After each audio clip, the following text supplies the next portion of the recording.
বৌমারা, আজকে দেখো তোমাদের জন্য আমি কি রান্না করছি। কাতলা মাছের কালিয়া রান্না করছি। মাছগুলো ভেজে রেখেছি। হ্যাঁ, মাছগুলো ভেজে তুলেছি। এবার একটু আমি তেল দেব। এবার একটু তেল দিব।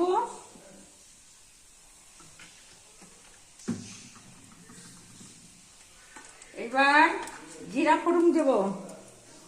জিরা ফোড়ন দিলাম, অল্প একটু জিরা ফোড়ন দিলাম। মাছ তো ভাজা হয়ে গেছে। এবার লঙ্কা দিলাম,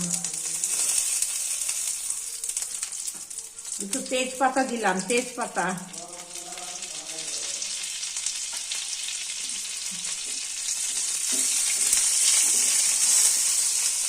এবার এটা নাড়া হচ্ছে।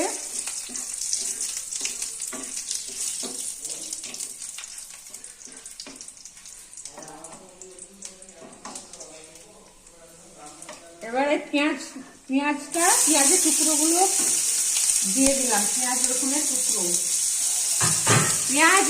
টুকরো দিলাম।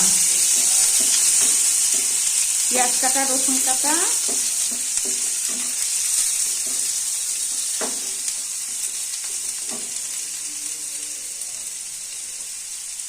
দুটো লঙ্কা দিলাম।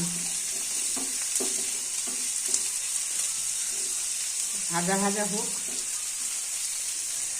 একটু ভাজা ভাজা হচ্ছে। হ্যাঁ, এবার আমার পেঁয়াজটা ভাজা হয়ে গেছে। এবার একটু হলুদ দেব। হলুদ দিলাম। এবার আদা জিরা বাটা, আদা জিরার বাটা দিয়ে দিলাম। নাড়ি আদা জিরা দিতে। এইবার লঙ্কার গুঁড়ো দেব। কাশ্মীরি লঙ্কার গুঁড়ো দিলাম।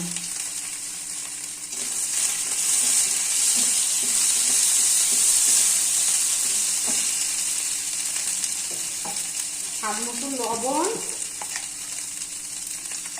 লবণ দিচ্ছি।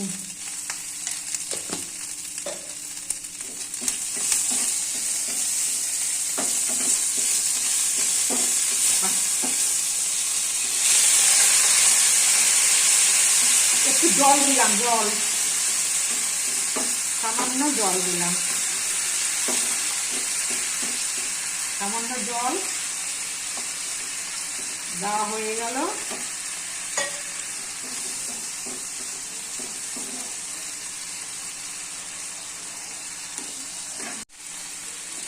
এবার কষানো হচ্ছে। কষিয়ে দেখো কষানো হয়ে যাচ্ছে, তেল ছাড়ছে। এবার আমি মাছগুলো দেব। মাছগুলো দিয়ে দিলাম। মাছগুলো দিয়ে আমি একটু সামান্য জল দেব। আর একটু সামান্য জল দিলাম। একটু মাখা মাখা শুকনো শুকনো হবে, একদম ঝোল হবে না।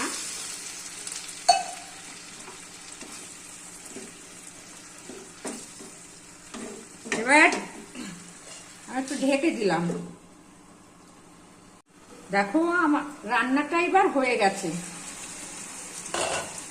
একেবারে সুন্দর হয়ে গেছে। এবার আমি একটু গরম মশলা দেবো, দিয়ে নামিয়ে নেব।